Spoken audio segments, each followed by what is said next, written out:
Sundays have always been sacred to me. It gives me a chance to spend time with my family, with my friends, to focus on my faith. And honestly, We Rest on Sundays is a platform that I've created to help you navigate the complexities of the world. I want to spend time having open, honest dialogue with mentors, friends and family, and individuals that I truly believe are exceptional. We're going to focus on love, career, marriage, parenting, and everything in between. And the primary goal here is for us to become the better versions of ourselves every single day. I want to thank you for tuning in. I'll see you on Sunday. Okay, Lauren, thanks for being here. I'm super excited that you're here today and being able to just spend some time talking about your journey. You're a Spelman College alum. You've worked for Teach for America. You've had a career working in public policy. You've worked on the Hill. And you've worked for organizations like Nike, JPMorgan, and most recently the NBA operations, where you've supported foundations and really just led in a plethora of different leadership roles. But who is Lauren Sills? Well, one, thanks for having me, Ben. I'm super excited to just get a chance to talk with you today. You've known me for, I feel like almost 19 years now. So these words won't really surprise you when I talk about who I am. Like Lauren Sills is a woman of faith, is a sister, a friend, an aunt, a daughter. And I've really just had a passion for service since I can remember. And the last 15 years specifically, since we graduated, I have been working in a variety of different industries, from serving as a 10th and 11th grade special ed teacher, doing the Teach for America program in Los Angeles, to working for the U.S. Senate, to working at huge, global brands and pushing them to be more purpose driven. So working in their social impact or philanthropic arms. And if you look back at my career, you're like, Teach for America, U.S. Senate, Nike, JPMorgan Chase, and now the NBA, and specifically the NBA Foundation. You'd be like, that's so many different industries. Like, how is she able to do it? The actual root and connecting thread has always been community. It's always been supporting our community, giving resources to young people. And so it made sense that a high school teacher or someone who's worked in public service for a long time and understanding the challenges that communities, and specifically communities of color, face, would be the ideal person to lead operations and programs for the NBA's first ever charitable foundation, which is focused on the economic empowerment and career readiness for Black youth. I know Black youth better than anyone, right? Not only was I one, but also someone who has served them since the beginning of time. So that really is kind of a little bit about my background. Yeah, that's awesome, Lauren. And the way that you connected, I'm like, obviously not your goal, but you sold me. I'm like, okay, well, come do this over here on, at Chick-fil-A. But I'm just joking. I know you are in an amazing role. But let's dive a little bit into really just your background and growing up in Delaware and your parents being deeply involved in politics and finance. Can you just share more about your upbringing and the impact that your parents have had on your journey? Yeah, I owe so much to Jim and Lonnie Sills. They are my best friends, my life coaches, my advisors, and consultants. It wasn't until I've really been much older that I've been able to see how intentional my parents were with my sisters and I's upbringing. I'm one of three girls, and the greatest gift that my parents instilled in us is confidence and high self-esteem and the ability to believe you can achieve anything and that you're capable of achieving anything. And I think that's really unique, for Black women, and specifically in this time and climate where I feel like my dad and my mom raised us not to be princesses, but raised us to be CEOs. And that is really powerful. And so it's funny, we have a family mantra or a family affirmation that we've had since I was born. And it really is rooted in our family. And so anything, big, small, you got good grades, you killed it at the track meet, you did well on a presentation, my dad will say, and my mom would say, they're like, yeah, what did you do? And I would say, oh, I got an A on this, test. And they're like, well, why did you get an A on the test? What's your last name? And I say, Sills. What does Sills mean? It means I can do anything. And so having that, even now as a 30-something, if I killed it with Adam right at All-Star, if I did something really big and something small and meaningful, my dad will say, well, I knew that was going to happen. What's your last name? Sills. And what does that mean? Means I can do anything. And so having that kind of like affirmation consistently throughout your life, like you not only believe in yourself, you also recognize the sacrifices and decisions that all the Sills before me have made. Like I'm standing on the shoulders of giants. Like I will not lose. Yeah, that is so powerful. And honestly, Lauren, like it makes me feel really, really good because as you know, we have Tatum, our 5-year-old baby girl, and then Benjamin, the third, and we're trying to do something very similar, right? Mm-hmm. Where even like the smallest thing, she coming out of school, she was like overly excited the other day when I picked her up on Friday and she tripped and she looked down, and I try not to make it a big deal when they fall, you know, and she looks and she started to like whimper a little bit, and I got up and I was like, you're strong, like you got it. And, yes. And I could just see her confidence just blossom and flourish. So hearing you share that and how intentional your parents were is just really amazing to hear. So thanks for sharing that story. But Lauren, your grandfather also made history by being the Black first mayor in Wilmington, Delaware.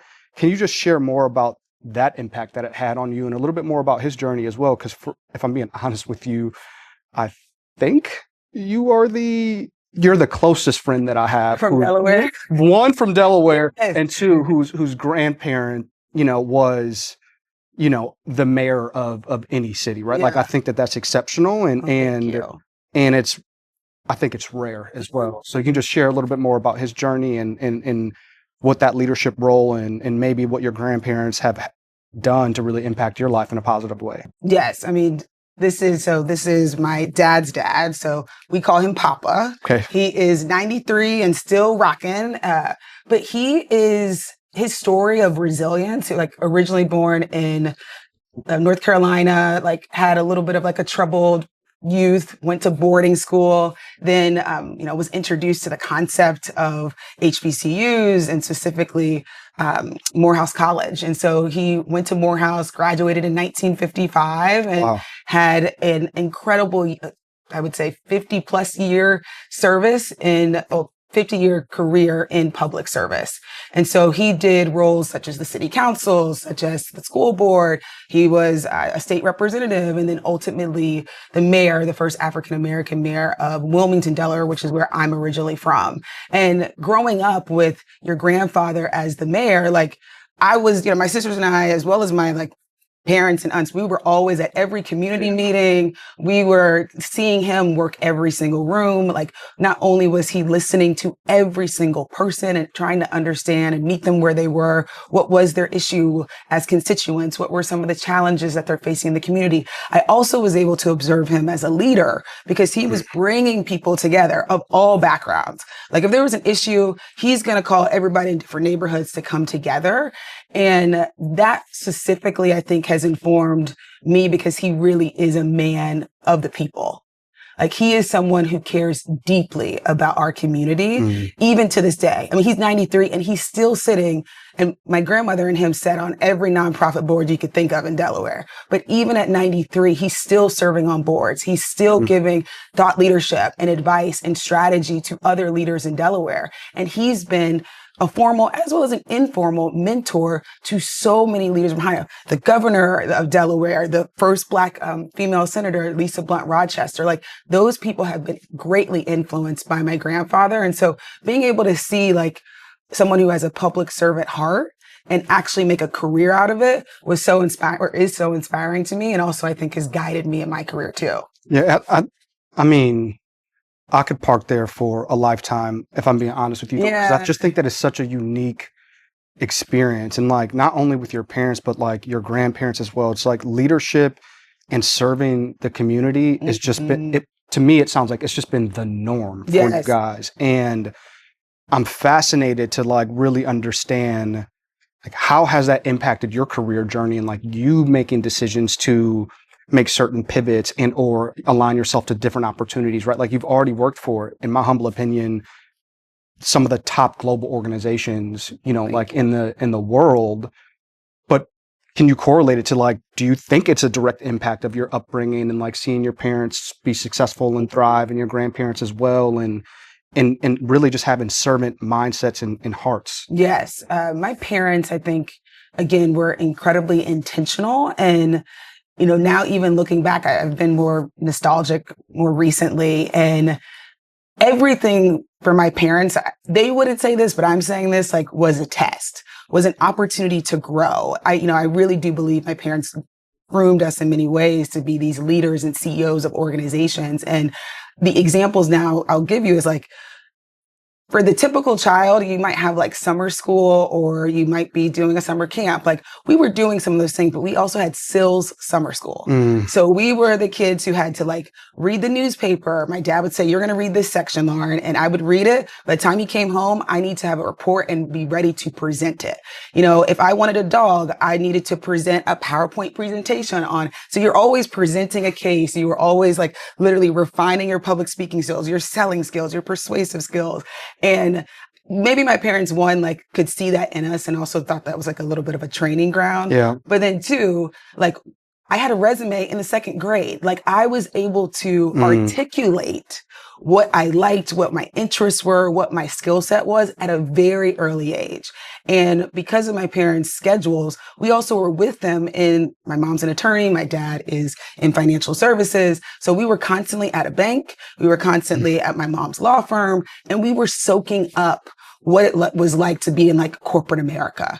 And I don't think a lot of people have that chance and opportunity. Now, yes, we were in the break room. Like, we couldn't be all in like, the thing, but we really were in soaking up kind of every single nugget, getting a chance to meet all of these executives and leaders. And so we were, I think, in many ways influenced by that type of culture at a pretty young age. And I think we've benefited greatly because my sisters and I now like respectfully work for some of those huge companies and global brands. Yeah. It's, it's really inspiring to hear and to see, and like, please don't take offense to this. And where I'm going with this and where my brain takes me is like, y'all have had this exceptional, like, launching platform, right? With like your parents and then putting you in the right rooms and like the right opportunities. And from my humble experience, that typically either creates like really, really exceptional people or creates like mean people. Yeah. You like, no, I know people that are like, oh, you're like really about yourself, only about yourself. And you and your sisters as well, like y'all are like the most even keel, well-rounded, easy to be around people that you wouldn't even expect. Like, I just wouldn't expect your background. Yeah. By first meeting, like, yeah, you're like, oh yeah, like well-spoken, amazing career. Like clearly like her parents do something, but not like everything. Yeah. So I think it's, I don't know, it's just great to hear you share that, because as India and I are on this journey of being parents, like you're always wrestling internally with your head of like, do I pressure test this, right? Like, do I, hey, present to me, what's the why, right? Like, because these kids are smart and capable, but thank you for sharing that, because it makes me just feel better about the methods in my head that I wrestle with a lot. All the right things. Like, you and India are excellent parents. And it's not just because I've been with you all and seen how you interact with Tatum and Benjamin, but even though I'm not a parent, I do recognize like the delayed gratification that every intentional moment, every year, every day does add up. Everything is cumulative. And I think my parents, gratefully, because I've been able to, we have such a close relationship. They have been with me through it all. I think they're now finally seeing, not finally, but seeing some of the impact, seeing, they're finally able to say, oh, wow, like what I sacrificed, what I pour these resources in, these three girls and now, successful women, we really can only attribute to my parents and God. Like, that's really it. And you and India are well on your way with Benjamin and as well with Tatum, like to see them 30 years from now. Yeah. Tatum's definitely going to be a boss. So like literally leading some organization or a nonprofit or a school, like I can totally see that in your children. And I think you and Benny are doing all the right things that I think I noticed from at least my parents and my experience. Like, they're only going to be set up for success. Yeah. Thank you. I appreciate that, Lauren, more than you know. But let's talk about Spelman. So to me, and I mean, no disrespect by this, I think all HBCUs are exceptional, but I think Spelman is the best. Absolutely. I feel like number one. Yeah, it's just, it's crazy to see the caliber of women in leadership that school produces consistently, like nonstop. And And I would love to just hear like the impact that Spelman College has had on your life, your career, and your personal journey. Spelman is the best decision that my parents ever made for me. I have been blessed to come from a long line of Spelman women. Mm-hmm. My mom and my mom's one of three girls. All of them went to Spelman. My great grandmother went to Spelman, my cousins, aunts. And so I had a firsthand experience, like knowing the product, if you will, because my family, even like play aunts, right? They're all doctors and attorneys and counselors and teachers and educators and business owners. And so I knew when I was a child that, my parents were like, you're going to Spelman. Wow. Like that was constantly reiterated. And also my parents have been actively involved, because they met at Morehouse and Spelman. And so we went to every homecoming, every reunion, and we saw like the relationships, the friendships that they had. And, I'm the middle child out of the three of us. And so my older sister was like so gung ho. She was like, I'm going to Spelman. I'm not applying to anything else. Like it's Spelman all the way. Even so much so that Johnny's sent in with her application a picture of her as an 8-month-old, I think. Wearing she was actually not wearing a shirt. She was next to a pillow that said, I love Spelman. And it was like from birth, her essay was all about from birth. I really always loved and admired the school. And I think, I have some value to add. I, as a middle child, a little bit different. I was like, I know Spelman. I feel like I kind of felt like I was going to already know the experience of Spelman because we went so frequently to Atlanta. Yeah. But I didn't. Like my parents were like, you do not know what this school and how you could benefit from attending this. And I just didn't believe him. I really wanted to go to a majority school. I really wanted to go like UCLA or University of Tennessee. Wow. I thought like the big sports school was for me.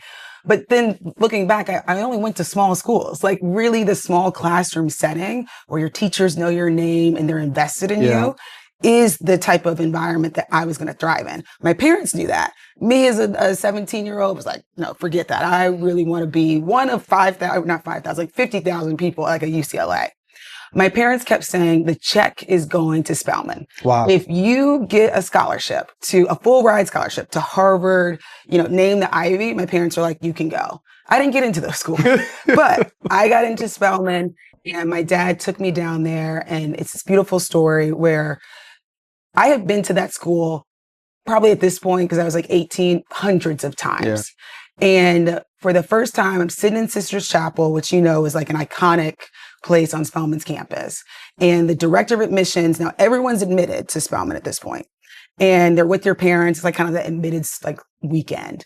And they say, or she says, excuse me, she's like, raise your hand if you are in student council.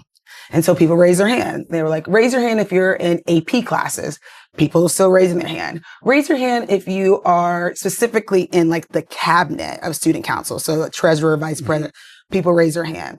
Then she said, raise your hand if you were the student body president. When I tell you everyone's hand was raised, like this is like 400 young women and their families, and just the level of even that, like the drive, the ambition, the intelligence that these young Black women had. I was raising my hand at those moments too, but I was like, I've got to be with these group of women. I have to be with this iron sharpens iron. This is the type of community that I'm going to thrive in. And from that day forward, I was like, oh, Dad, you're right. Let's go. I'm going to this school. And I have benefited immensely from going to Spelman College.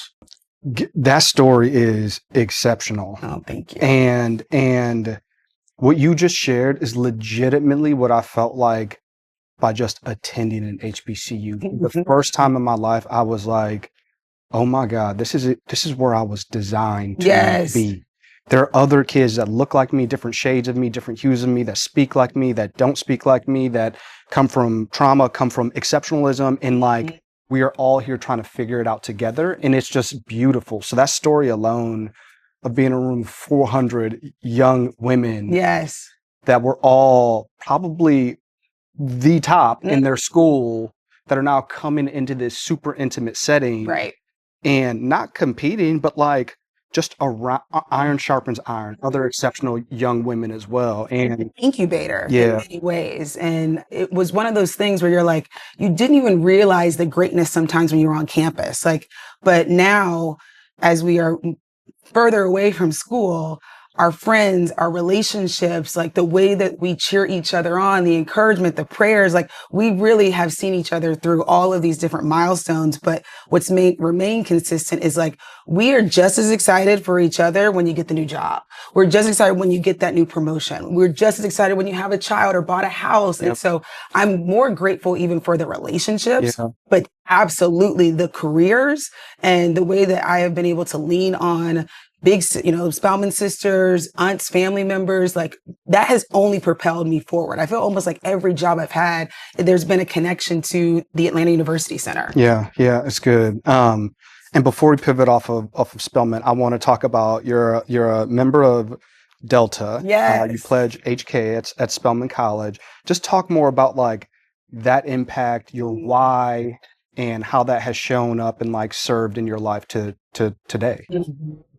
So I come from a family of Deltas, and specifically my grandma Gloria, my mom's mother, she was a Delta Deer, which means that you have served Delta or been in Delta for over 50 years. Wow. And active. Let me just mention that. So growing up with her, we were constantly doing community service. Like she was always rooted in that sisterhood. And so I knew pretty early on I was going to be a Delta. Didn't know where I would be a Delta, but knew that women who cared about communities, women who are leaders are Delta women. And so when I got on campus, and, there's definitely, I think, some trepidation in some sense when it comes to like HBCUs and like Greek culture and the competitiveness. You don't know how to navigate. It's also an all women's college. Yeah. And in many ways, kind of everyone maybe wants to be something. Yeah. But when I walked on that campus, I didn't feel that competitiveness. I didn't feel that, cattiness that people do, unfortunately stereotypes, specifically women, but definitely Black women. That wasn't the environment at Spelman. And I think Spelman really pushed sisterhood. And then it was like a cherry on top, like an added bonus was being in a sorority. And for me, Eta Kappa, which means the world to me, I was a freshman and a sophomore, and the women that I aspired to be, who were juniors and seniors, they all were Deltas. And I think that was because, we ran the yard, in my opinion, and, facts are facts. Like truly, they were women who were over different organizations, the valedictorians, and I wanted to be a part of that community. And so thankfully, they chose me my sophomore year. And now we've been, because we crossed the same year, we've been in these organizations for almost 20 years at this point.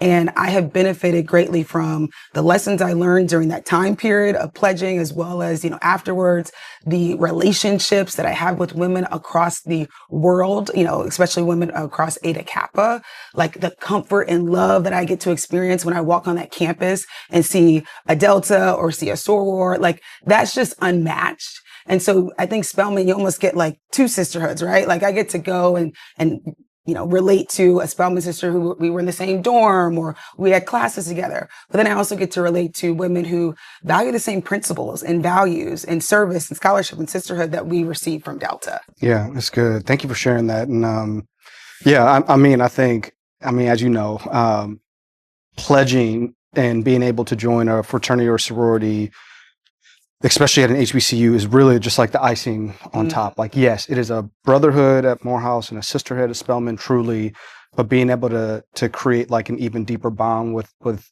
another group of people is it's exceptional. So thanks for sharing that as well, Lauren. Let's talk a little bit about Teach for America. So you were a special education teacher, and then you did eventually pivot out of that. So can you just take us through the TFA journey and how you even became a teacher, and then what made you make the transition out? Yeah.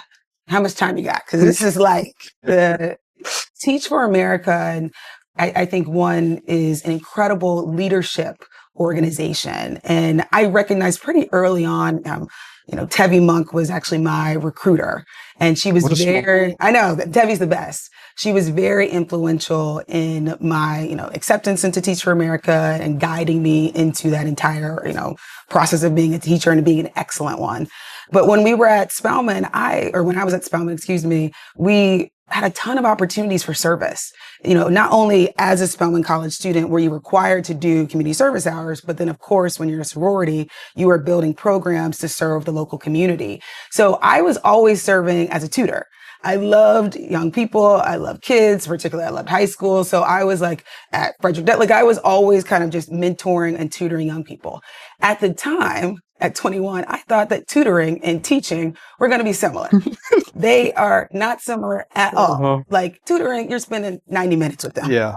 Teaching, this is every day. It's truly like a 52-week career. There is no off time. People think, oh, you get to no, because you were so invested emotionally, like spiritually connected to these young people. And so I got accepted to Teach for America.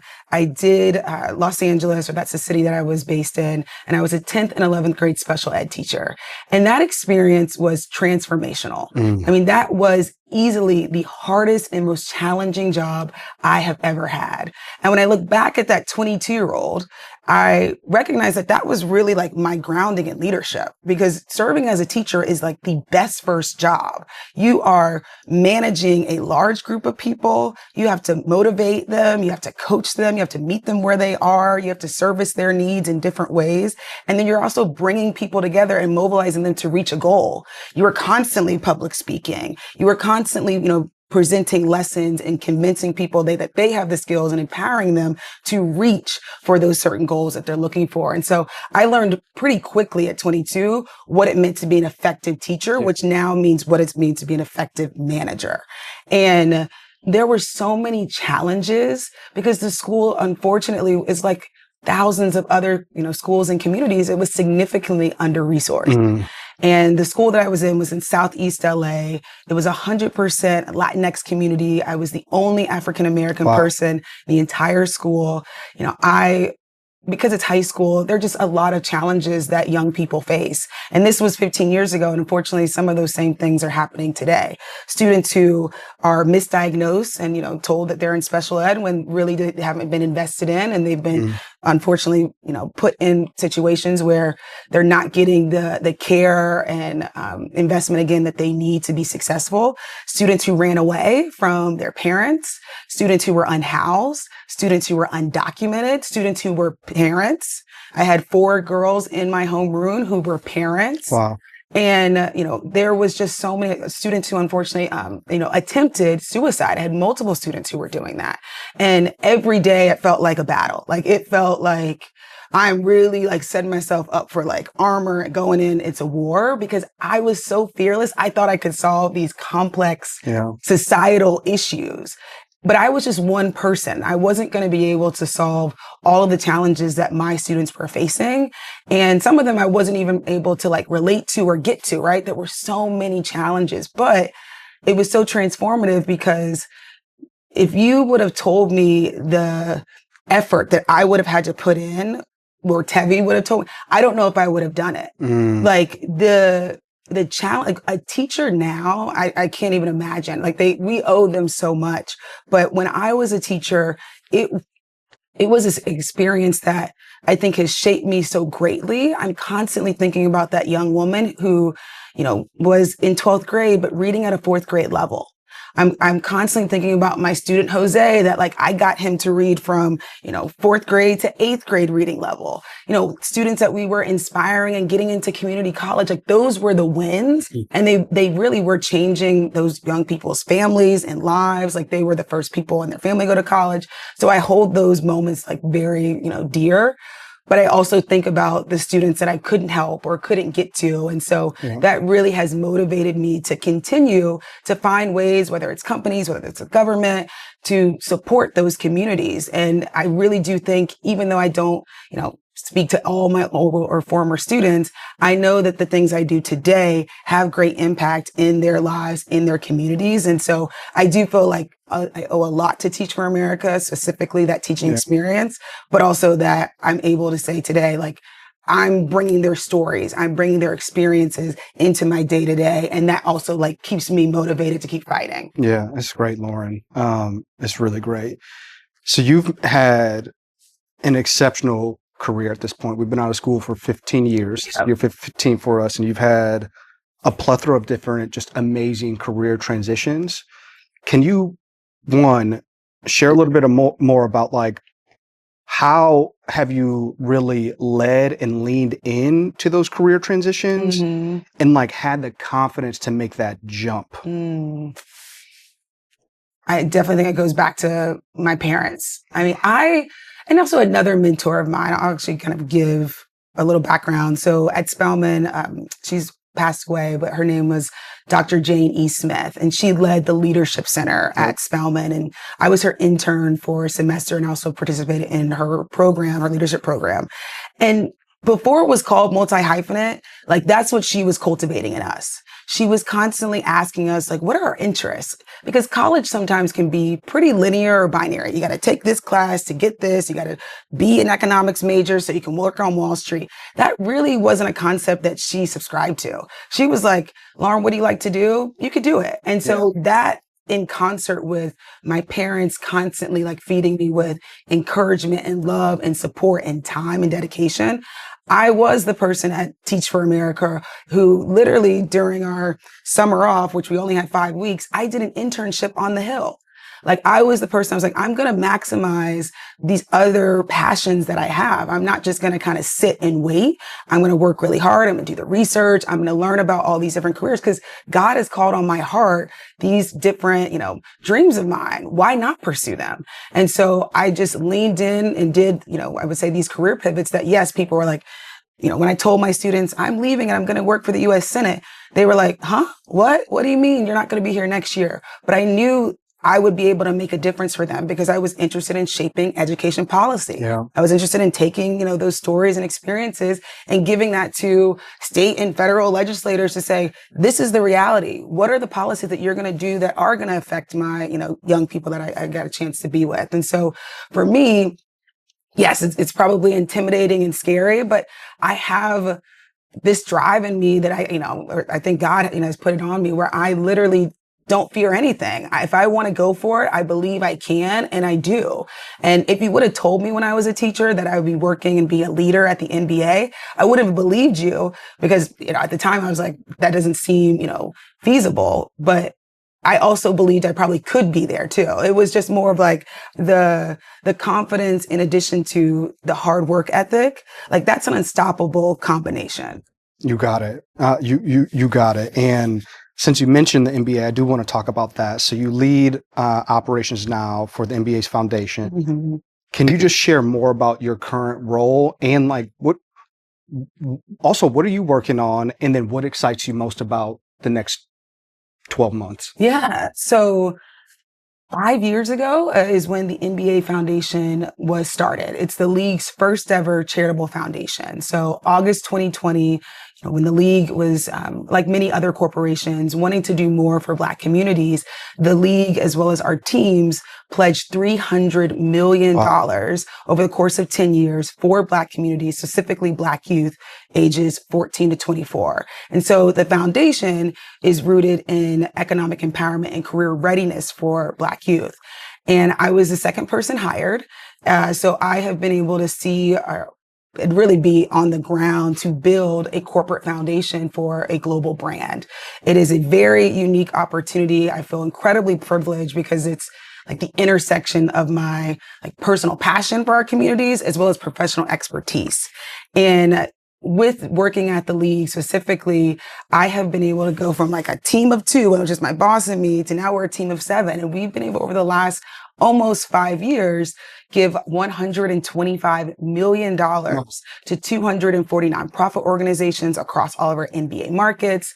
I've been able to create programs that have directly given young people jobs. I created a program called the NBA HBCU Fellowship, which is a 10-week internship that gives HBCU students and undergrads the opportunity to work at our team and league office. That's created 200 plus jobs for young people. I've been able to create and invest in Black and brown and diverse entrepreneurs. I created a program called the All-Star Pitch Competition, which takes, Black and brown and diverse entrepreneurs from that all-star host city. So we were in San Francisco, just a month ago, and we were investing in local tech entrepreneurs who pitched their business. It's like Shark Tank, but live in front of a panel of celebrity judges. So not only are they getting the exposure, they're getting the capital, they're getting the connection and access that historically diverse entrepreneurs just haven't had. Yep. And I think what I've learned over the last 4+ years of working at, such a big brand is it's a startup. I mean, we really have built something that just now, more recently, I've been able to see the impact on. Because when you're building something for such a long time, it's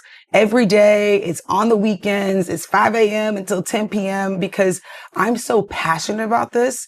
This is more than just a job. Like this is precedent setting work. This is legacy. I will not quit until this is like the best in class foundation. And so that motivation, in addition to my connection to the mission, has allowed me and afforded me the opportunities to create these type of programs and pathways that have hopefully, made a difference in young people who look just like us. That is amazing, Lauren. And for me, what excites me the most is when I have friends that understand their passion and their purpose, and then when they're able to work in those both, yes, you can feel them running through walls to just do because it's no longer work at that point, right? Like yeah, you're gonna have a long meeting here or there, right? Like travel from New York to LA, right? Like we get that. However, though, is when your work aligns so strongly with your purpose and your passion, you are going to dominate. So it doesn't so it doesn't surprise me by any means you being, in a leadership role for the NBA and really like partnering to lead this foundation. I think it's really, really exceptional. I think it's much needed work. So I pray that you are proud of yourself. I know your parents are proud of you, I know they are. They have to be. But I pray that you are also proud of yourself, especially in those moments. We all have them of self-doubt and maybe questioning like, am I like going down the right path? It's like, yes, you are definitely going down the right path. And all of the journey that you've had before this brought you to this moment. So it's inspiring just to see. Can you share, again, your career has been nothing short of exceptional, but can you share some of the best advice that a mentor has ever given you or really just shared with you that has helped you along your journey? I've been blessed to have so many mentors and advisors to my career and as well as like my personal life. I go back to my dad because he is one of the most influential people in my life. And he gave pretty simple advice on our very first day of college, but it has stuck with me so deeply. And I don't know if he even remembers, but before my parents left and left me at Spelman, if you will, he said to me, Lauren, this is like just one piece of advice. He said, just be yourself. The people are going to love you. And if they don't, they're not your people. Yep. And that quote has stuck with me because it really is rooted in finding the right community, being authentically yourself, like having a commitment to your own kind of personal value system and ensuring that you're with that community that is only going to sharpen you, like hopefully positively influence you. And when you show up as authentically yourself, you really have the true definition of confidence because you aren't going to wave or be wishy-washy or indecisive. Like I know who Lauren Elise Sills is, and that's going to be 10 toes down. No one's going to be I'm unshakable in that way. And so I really do lean on that because if I show up as my full self in every meeting, in every presentation, in every road trip, visiting a team, like I will be dominant. Like I will be someone who's unstoppable. I will be someone who's remarkable and memorable because I'm being nothing but myself the entire time. Yeah, you got it. You hit it on the head. You hit it on the head, Lauren, which doesn't, it doesn't surprise me. What would you say to 18-year-old Lauren starting at Spelman College? Gosh, where was I? I just feel like that young girl is sometimes so far removed from me, but also like still here with me. Yeah. I mean, I'm almost 37 and I think often about that transition point. I went to an incredible all-girls Catholic high school in Delaware that really did focus on kind of community service and leadership and really did kind of train me to be ready for Spelman academically. But I also was someone who was, social butterfly and really enjoyed the world and loved meeting new people. And honestly, I never met a stranger. I was ready to connect.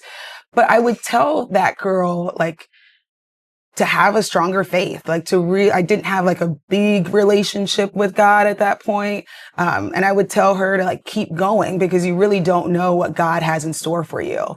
And I think about like just the things that I've gone through personally, and it has built my faith over time, but I just didn't have like I don't know if any 18-year-old, maybe they do, but because I lack so much experience, I didn't have the ability to kind of like trust God. Like I didn't have the ability to kind of lean on anything. It was like, oh no, that happened. But now I'm like, okay, that happened, but God will never, forsake me. God is going to like still, keep the desires of my heart. Like, just being much more rooted in my faith is also something that I wish I could tell her 18, but now, much older, it has grown so greatly over the last couple of decades at this point that I'm nothing without him. And if I continue to center myself, if I continue to serve him and like do his will, like I will hopefully, be unstoppable in all the facets of my area, but also just a reflection of like his love for me. Like there's only an opportunity for me to kind of serve. And hopefully when you see me, this is a reflection of him.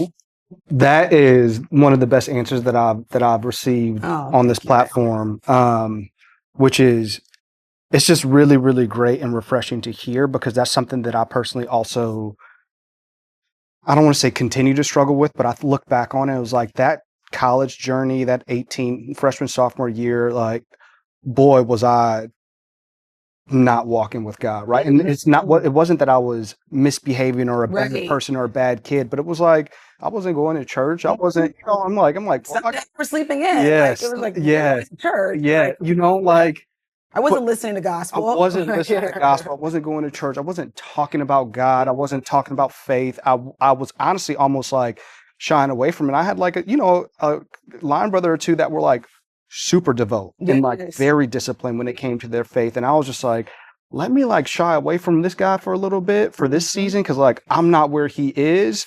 And I cringe at that a little bit now, 36-year-old Ben, and it's all good. I think that like, again, college serves a purpose and a journey. Right. I think the however is, I probably wouldn't have bumped my head so many times with some of the other things if I just leaned into my faith a little bit more and I just followed God and I had the discipline and I remembered that like, I am going to persevere. He is going to lead my path at all times. So I'm grateful for you to share that, Lauren, and like to have that reflection, because I don't know. I just wrestle with that and I think about it from time to time in my head. So thank you for sharing that. Just a few more quick questions for you, Lauren.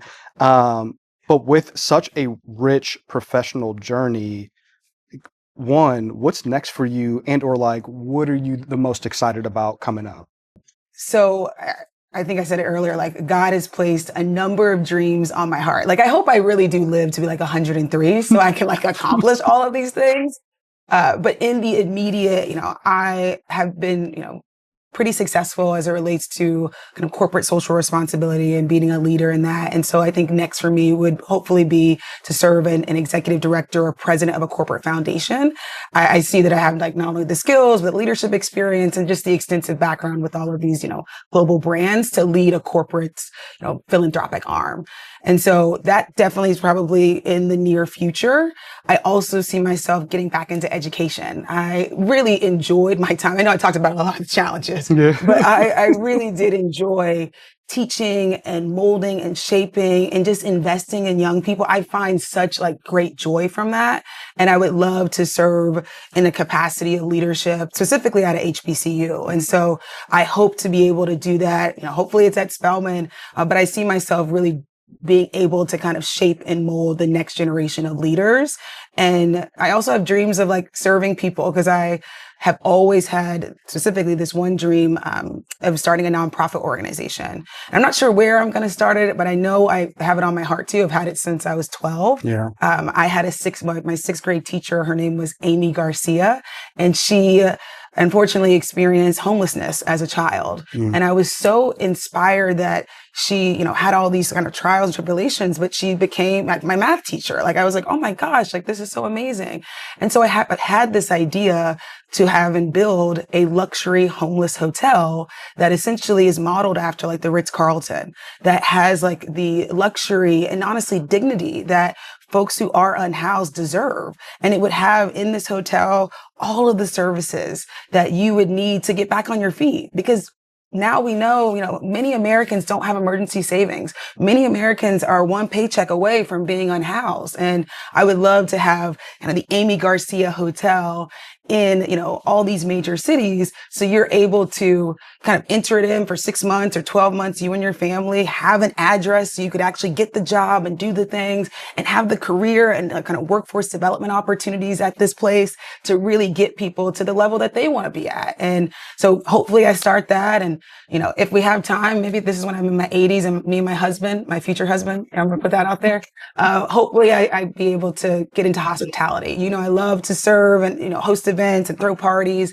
I would love to have like a bed and breakfast in some like small coastal town when I'm much older. So hopefully I'm saying it now, we can remember this years from now and say, oh, Lauren did like all of these things that she desired. Yeah, no, and I'm going to help hold you accountable as well, because I think not only are you capable, whatever you set your mind to, and if you add it on your goals, you will accomplish it. I have 100% confidence in that, Lauren, and in your abilities. So those ideas are exceptional. I definitely want to talk to you more about them offline, and however I can help and partner or support you, I would love to, because I think it's much needed, one. And two, I think that you would be exceptional at it. And three, I think it'd be really easy if you want to raise capital for it, which is great. My last question for you. So We Rest on Sundays is really about purpose, and then also being mindful to rest and really have the balance of like self-care. So what does Lauren do, or what do you do to focus on recharging? So I'm an early bird. My morning routine is absolutely sacred. Like, this is the time for me to feed myself spiritually, physically, emotionally. And I wake up between 4:30 and 5 a.m. every day. And I spend, the first 30 minutes of my time, with either a devotional or listening to a sermon.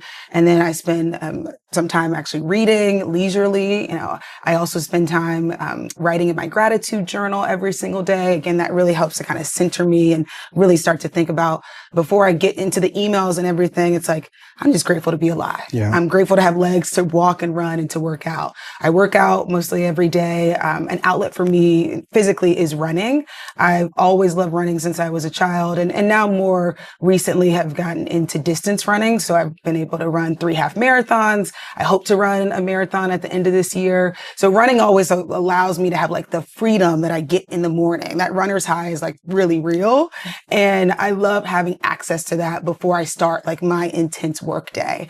So I get a chance really from 5 a.m. to 7 to have that Lauren time, where it is some spiritual, it is definitely kind of giving gratitude to God. It is, getting a chance to just stay a student, learn something new, read something I enjoy. And then I have this time of like being physical, whether it's running or just working out. And so once I'm able to invest in myself, because my job and my work and my passion is service. It's always asking people, how can I help? What can I do to serve you? If I don't spend those 2 hours serving myself, I'm going to be depleted by the end of the day. And so those moments, even though I'm an early bird, you're going to catch me probably texting people at like, 4:30 and 5 a.m. because once I start my day, I'm like running. So I really do value that quiet time in the morning and, hope to kind of set that routine for the rest of my life. Yeah, that's great, Lauren. And one, I just believe that you're a phenomenal woman. You're an exceptional friend. You're an exceptional leader. You are great in everything that you've done. And you've been arguably one of the most consistent people that I've ever had in my life. It's like you show up every time for your friends. You're here now just literally to celebrate friends this weekend. I'm sure Atlanta's fun as well, but like your primary goal is to be here celebrating friends. And I think that the world needs more people like you that are kind, caring, compassionate, and purpose driven. And boy, have your parents just done a really, really great job, not just with you, but with your sisters as well, who are also exceptional women. Absolutely. So I pray that you continue to have a positive impact on this world and on Black and brown youth, because I think we need more women like you, more leaders like you, and more people that are willing to speak and share their journey. So thank you for doing that today, and thanks for your time, Lauren. You're welcome. Yeah. Thanks, Ben. Awesome. How was that? That was great. Lauren, you were exceptional. I told you how it would feel, and it felt like a conversation, right? It did. It felt good. I'm so glad. Oh wow, that was great. You've been getting better and better with this, like, you know, I'll call it Bryant Gumbel. Like, this is really, really good.